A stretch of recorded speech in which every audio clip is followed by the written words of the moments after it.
આજે અમે ભેસાણ ખાતે આવેલા પરબના પીરના આશીર્વાદ લેવા માટે આવ્યા છીએ. જૂનાગઢ તાલુકા પંચાયતની ચૂંટણીમાં અમારી પાર્ટીમાંથી 9 ઉમેદવારો ચૂંટાયા છે અને 9 ઉમેદવારો સામે પક્ષેથી ચૂંટાયા, જેના કારણે ટાઈ પડી.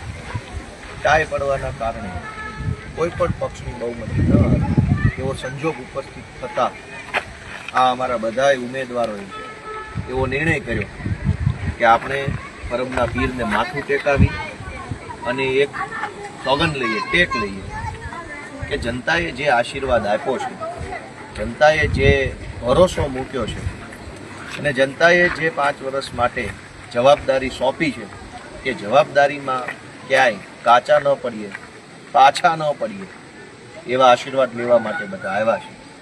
આજે આ બધા ઉમેદવારોએ પરબના પીરને માથું ટેકાવ્યું છે, ટેક લીધી છે, નિર્ણય કર્યો છે, સોગંદ લીધા છે કે પરબે માથું નમાવ્યા પછી એમાં કોઈ બીજી વાત હોઈ ન શકે, કેમ કે ઈશ્વરના ગુનેગાર થવું એ સારી બાબત નથી.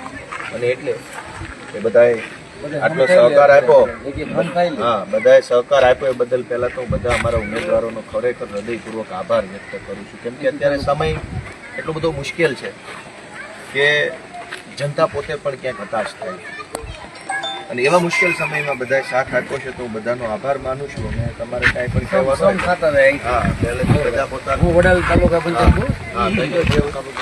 હું માખિયાળા તાલુકા પંચાયતનો હિતેશ ગજેરા અત્યારે પરબના પીરની જગ્યાની અંદર ઊભો છું.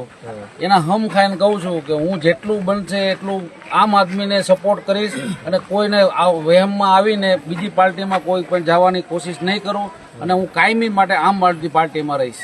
પરબના પીરને સોગંદ ખાઉં છું.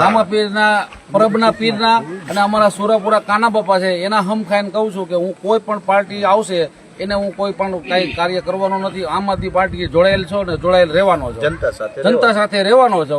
5 વર્ષમાં જે પણ કામ થશે એટલા બધા અમે કરશું, પ્રયત્ન કરશું. કરતા બહુ